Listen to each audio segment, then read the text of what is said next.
새해도 벌써 보름 정도 지나가고 있습니다. 새해 세우신 계획들 잘 실천하고 계신가요? 자, 1월 14일 월스트리트뷰 지금부터 시작하도록 하겠습니다. 자, 오늘 잡히지 않은 물가 이야기와 이제 바이든 발목 잡은 연방법원 그리고 애플로 복귀한 포트나이트 이야기까지 한번 준비해 봤습니다. 자, 실업자 급증에 깜짝 놀란 뉴욕 나스닥 2% 넘게 폭락한 소식부터 시작해 보겠습니다. 자, 오늘 뉴욕 증시 다 빨갛게 또 떨어졌습니다. 참 시장이 정말 도깨비 같네요. 계속 올랐다 내렸다가 반복하다 보니까 참 따라가기가 쉽지 않습니다. 보시면 아시겠지만 나스닥 지수가 굉장히 많이 흔들렸고요. S&P 500과 다우존스도 마이너스로 마감했습니다. 자, S&P 500 주요 시총 10개 기업을 보시면 10개 중 9개가 다 마이너스 마감을 했고요. 마이크로소프트는 4% 넘게 빠지면서 많이 빠졌고, 테슬라도 오늘 하루에만 6.8% 빠지면서 안 좋은 모습을 보였습니다. 엔비디아도 5% 넘게 빠졌네요. 자, 이번 나스닥 20개 종목 상위 시총 20개 종목 보겠습니다. 20개 중에 2개 빼고 18개가 전부 마이너스 마감됐습니다. 아까 봤던 기업들이 다 있죠. 다 테크 기업들이 다 빠졌고요. 참 좋지 않은 상황입니다. 자, 맵핑도 한번 보실까요? 맵 보셔도 아시겠지만 대기업들 이제 대형주들 위주로 많이 빠진 거 볼 수 있습니다. 자, 오늘 주식 왜 빠졌는지 한번 살펴보겠습니다. 먼저 오늘 실업수당 청구 건수가 나왔습니다.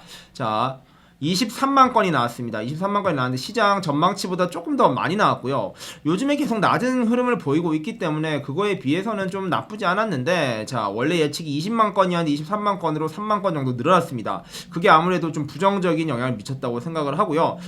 지금 실업 건수 수당 청구 건수는 계속 줄어들어서 최고 18만까지 떨어졌다가 지금 좀 23만까지 늘어난 셈이죠. 최근에 1, 2, 3, 6주간을 보시면 가장 많은 실업수당 청구 건수를 보이고 있습니다. 이렇다 보니 숫자가 별로 좋지 않았습니다. 자, 그리고 오늘 생산자 물가지수가 공개됐습니다. PPI가 공개됐는데 이게 또 정말로 안 좋았습니다. 거의 물가 상승률이 10% 가까이 찍힌 것이죠. 이건 정말 높은 건데요. 역대급 기록이 지금 매달 나오고 있습니다. 12월에 9.8% 나왔었는데 이번에 9.7% 나왔으니까 2달 연속 역대급 수치가 계속 찍히고 있습니다. 10%씩 이 2달이나 올랐으니 엄청나게 오른 거죠. 자, 어제 발표됐던 소비자 물가지수 역시 역대 최고 기록을 세웠었는데 소비자 물가지수는 어제 7% 상승했습니다. 지금 7%, 9% 그냥 듣기만 했을 때 체감이 안 되실지 모르겠지만 정말 많이 오른 거거든요. 이렇게 물가지수가 연이틀 최고 안 좋은 기록들이 나오면서 시장의 불안감이 지수로 반영된 분위기입니다. 자, 결국엔 페드의 역할이 매우 중요할 것 같은데 페드의 제롬 파웰 의장은 그저께 인사청문회에 나와서 인플레이션이 크게 움직이면 가만히 있지 않겠다, 자시하지 않겠다라는 입장을 보이면서 시장에 안정감을 줬었거든요. 근데 이틀 상간 이게 계속 주식에 안 좋은 숫자들, 높은 인플레이션이 나오면서 이걸 어떻게 할 것인가, 이제 시장의 눈이 이제 페드를 쳐다보고 있습니다. 과연 얼마나 빠른 조치, 어떤 전격적인 조치를 할 것인지 한번 상황을 지켜봐야 될 것 같습니다. 자, 바이든 발목 잡은 법원 이야기 한번 해보겠습니다. 오미크론 관련 이야기인데요. 자, 오늘 연방 대법원에서 판결이 하나 나왔습니다. 바이든의 발목을 잡았는데 백신 의무화 규정을 만들었던 바이든 정부의 정책을 일단은 부인했습니다. 여기에 제동을 걸었는데요.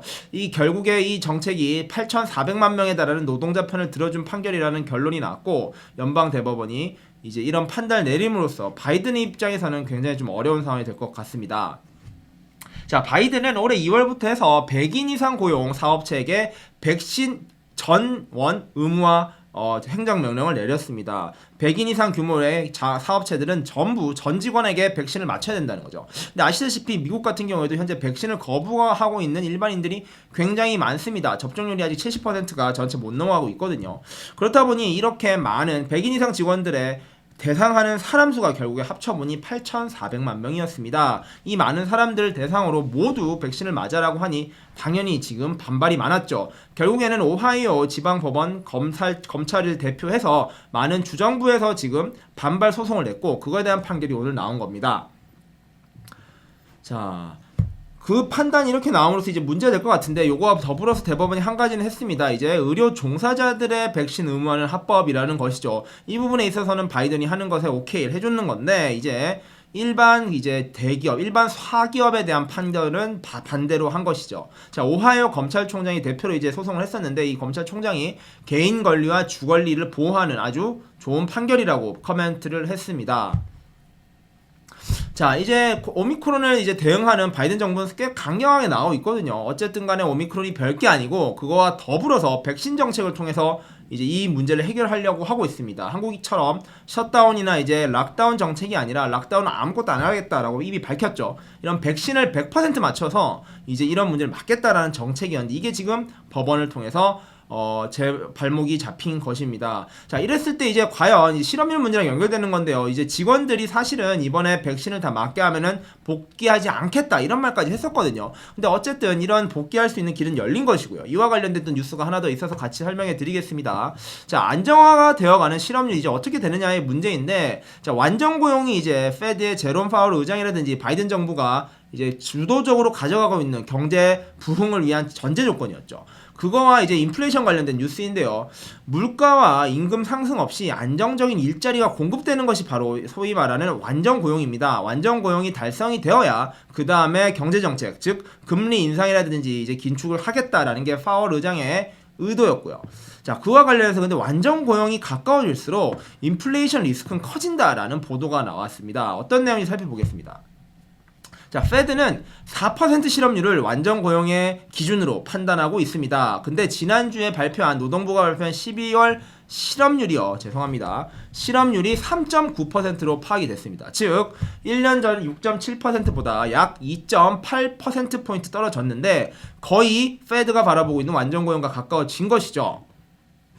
자, 그러면 완전 고용 달성이 됐으니까 좋은 것이냐? 근데 여기서 문제를 봐야 되는데, 자, 실업률은 떨어졌는데 고용주, 즉 사용자 입장에서는 지난달 19만 9천 개 일자리가 늘어났다라고 파악이 됐습니다. 이게 근데 21년 월 평균 증가량의 절반도 안 되고 있다고 합니다. 즉 실업률은 줄어든 건 맞는데 고용주들 실제로 돈을 벌어야 되고 사업 운영하는 입장에서는 일자리가 아직도 부족하다는 겁니다. 자, 이 상황 어떻게 봐야 될까요? 문제는 이렇게 고용이 아무래도 원하는 직원들이 다 고용이 되지 않다 보니까 지금 나오고 있는 직원들의 임금 경쟁력은 올라가는 것이죠. 임금 협상력이 올라가고 있는 건데 12월에 시간당 임금 상승률이 4.7% 올랐다고 해요. 이게 2019년 코로나 이전이죠. 2.9%보다 거의 1%, 2%포인트 가까이 높은 것입니다. 자, 이와 관련해서 손성원 한국인 교수죠. 손성원 로욜라 메리마운트대 교수는 미국의 완전 고용은 거의 가까워져 있는 완벽한 완전 고용이라는 것인데 역시 문제는 바로 임금 리스크라는 겁니다. 이 부분을 이제 교수님이 언급을 했는데 소비자 물가가 임금보다 빨리 올라서 결국 임금도 따라 오르고 있는 상황이라는 거죠. 인플레이션 아까 말씀드린 대로 지금 생산자 소비자 물가 이제 물가들이 다 7에서 9%까지 오르다 보니까 당연히 이거를 써야 되는 이제 이 직원들 그리고 임금이 오를 수밖에 없는 거죠. 자, 문제는 현재 임금의 인상률이 약 5에서 6% 정도로 예상되고 있다고 합니다. 물가가 지금 매우 높은데 상승률이 아마 이게 올해 전반으로 갔을 때는 조금 잡힐 걸로 보이거든요. 그럼에도 불구하고 임금 상승률이 조금 더 많이 올라갈 걸로 예상이 된다는 게 지금 문제인 것입니다. 자, 이와 관련해서 이제 송 교수님은 임금 상승은 한번 시작하면 쉽게 멈추지 않는 소용돌이와 같다라는 표현까지 썼는데요.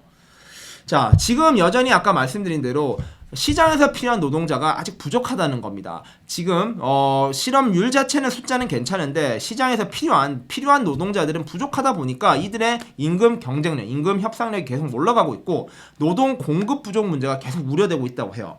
이번 코로나 사태가 터지면서 많은 사람들이 조기 은퇴를 택하고 집에서 가정을 돌보는 방향으로 갔다고 하는데 문제는 이런 인력들이 향후 노동시장으로 돌아올 가능성은 매우 낮다는 겁니다. 그렇다 보니까 실업률이 하락하는 거는 결국에는 필요한 노동력이 부족하다는 뜻으로 연결되고요. 이러한 것은 임금이 상승하는 걸 연결된다는 겁니다. 그런데 이러한 임금 상승이 현재 물가 상승률보다 높을 가능성이 높다 보니까 이러한 이슈가 결국에는 인플레이션으로 이어질 가능성이 높다는 것이죠. 자, 이것이 바로 결론입니다. 현재 노동이 완전 고용, 즉 실업률이 안정화로 가고 있는데 문제는 인플레이션, 지금 가장 잡아야 되는 인플레이션 문제 가장 큰 리스크로 다시 돌아가고 있다는 부분인데요. 자, 이런 부분에 대해서 당연히 바이든 행정부라든지 이제 관련 정부기관에서도 신경을 쓰고 있는데 이게 계속해서 앞으로도 큰 영향을 미칠 것 같습니다. 현재 뉴욕 시장에 가장 큰 영향을 미치고 있는 것 역시 인플레이션 이슈인데 이 부분이 어떻게 되는지 좀 지켜봐야 될 것 같습니다. 자, 이번에 마지막으로 애플폰으로 돌아오는 포트나이트 앱스토어 갑질 언제 끝나는지 한번 살펴보겠습니다. 자, 포트나이트가 앱스토어로 돌아왔다고 합니다. 포트나이트 굉장히 인기 있는 게임인데요. 자, 지포스 나우 스트리밍을 통해서 컴백을 했다고요. 자, 다만 이게 기술적인 복귀인 거지 완벽한 애플과의 화해는 아니라는 것입니다. 자, 지포스 나우에 이렇게 나온다는 게 공개됐고요. 지포스 나우에 포트나이트가 나온다라고 지금 공개돼 있죠. 자, 지포스 나우가 뭔지 그리고 포트나이트 무슨 사건인지 좀 궁금하시죠? 이 부분을 이제부터 정리해 드리겠습니다. 자, 이렇게 보시면 아시겠지만 엔비디아라는 유명한 이제 반도체 기술, 이제 비메모리 반도체 개발사인 엔비디아의 지포스 나우라는 플랫폼입니다. 이거를 핸드폰에서 이렇게 설치할 수도 있고요. TV에서도 다운받아 쓸 수 있고요. 여러 콘솔 기기에서도 다운받을 수 있는 플랫폼인데요.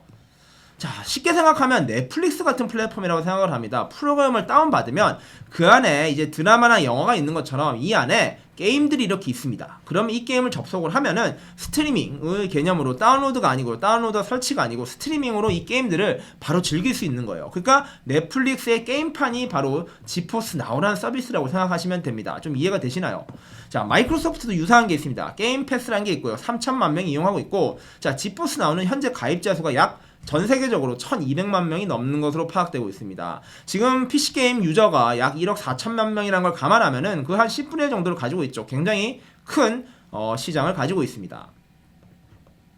자, 그렇다면 이 지포스 나우라는 거에 대한 이해는 좀 되셨죠? 이 지포스 나우라는 게 지금 있는 게임 플랫폼, 넷플릭스와 같은 플랫폼인데 여기에 포트나이트가 들어오게 됐다는 겁니다. 그러면서 포트나이트가 사실 앱스토어에서 퇴출당했는데 이렇게 교묘한 이제 편법을 통해서 다시 게이머들이 즐길 수 있다는 거죠. 즉 지포스 나우 앱을 깔면 여기 안에서 포트나이트를 즐길 수 있는 방식으로 지금 됐다는 겁니다. 자, 이게 어떤 이슈인지를 한번 보겠습니다. 자, 포트나이트를 개발한 회사가 바로 에픽게임즈라는 회사인데요. 에픽게임즈가 애플과 구글을 상대로 소송을 벌였던 게 바로 작년에 있었던 최고 이슈였죠. 이유가 무엇이냐면은, 자, 앱스토어가 최근에도 수익이 많이 나왔던 뉴스가 계속 나오고 있는데 애플과 구글은 현재 그 안에 있는 앱 개발사들에게 어떤 걸 하든지 상관없이 30%를 뜯어가고 있습니다. 무조건 30%의 수수료를 자기들이 가져가는데 포트나이트가 그러니까 에픽게임즈가 이게 너무 과하다는 거죠. 그래서 여기에 소송을 거는 겁니다. 그랬더니 애플과 구글이 이 포트나이트 게임을 퇴출시켜버린 거죠. 이게 작년의 사건이고 현재 연방법원 미국에서 지금 소송이 진행 중인데 지난 9월에 연방법원이 애플 앱스토어에 규제를 완화해라는 지시를 해놓은 상태입니다. 그 소송은 현재도 진행 중이고요. 그날 판결이 있었던 날 애플의 주가만 3% 빠졌으니까 꽤 시장에 관심이 높은 사안입니다. 자, 밑에 요게 9월에 판결이 났던 그 기사인데요. 자, 이제 법원이 애플에게 이러한 이제 규제들을 좀 약하게 이지하게 해라라는 판결을 내렸다는 거죠. 일단은 이게 이렇게 계속 소송이 있던 와중에 이제 지포스 나우와의 협력을 통해서 오늘 이런 발표가 나온 건데요. 일단 오늘부터 베타 가입 신청을 해서 1월 말이면은 포트나이트를 지포스 나우에서 즐길 수 있다고 합니다. 에픽게임스는 이제 애플에 돈 한 푼 안 내고도 서비스를 제공할 수 있다는 거죠. 다만 이제 이 게임을 직접 즐기던 사용자에 비해서 지포스 나우라는 플랫폼을 통해서 간접적으로 써야 되니까 이게 폭발적인 사건이 되진 않을 거라는 겁니다. 그 에픽게임즈에게도 대단한 수익을 줄 거라고 생각 안 하는데 어쨌든 이런 게임을 즐길 수 있다는 기회가 열렸다는 거 앞으로 시장에 의미하는 바가 좀 있다는 거죠. 이런 앱스토어와 관련된 분쟁이 앞으로 이어질 것인데 이런 식으로 계속 갈 수 있는 방법이 있다면 아마 다른 기회가 열릴 수도 있다라는 것이죠. 자, 아까 설명드렸던 지포스 나우는 삼성 TV에도 앞으로 실린다고 합니다. 요게 지포스 나우죠. 이게 삼성 TV를 스마트 TV 요새 사용하시는 분 많으실 텐데 열면은 이렇게 앱 중에 하나가 지포스 나우 앱이 있다는 거죠. 자, 에픽게임즈에 대해서 조금 더 설명을 드리면 에픽게임즈는 게임 개발사기도 한데 이렇게 금방 보여드렸던 지포스 나우와 같이 게임 플랫폼을 제공하는 회사이기도 합니다. 보시면 이제 스팀이라는 회사가 있죠. 스팀이 바로 금방 말씀드린 대로 다양한 게임들을 이렇게 올려서 보여주는 스트리밍 해주는 서비스고요. 여기 1등 업체가 스팀, 거의 독점 기업이었는데 스팀이 좀 줄어들고 거기에다가 차지한 게 이제 에픽게임즈고요. 험블 번들, 그 다음에 여러 회사들이 같이 뛰어들고 있는 상황입니다. 자, 게임 시장이 지금 2020년 시장을 보시면 아시겠지만 굉장히 큽니다. 10억, 100억, 1740억 달러 규모로 전년 대비 20% 성장을 했고요. 굉장히 보시면 여기 아시아 퍼시픽 동아시아고요. 여기가 북미입니다. 노스 아메리카니까 북미와 아시아가 거의 전체 75%를 차지하고 있을 정도로 주도권을 쥐고 있죠. 중국과 미국이죠. 자, 게임 시장이 계속 이렇게 규모가 성장을 하고 있습니다. 매년 이렇게 크게 성장을 하고 있고요.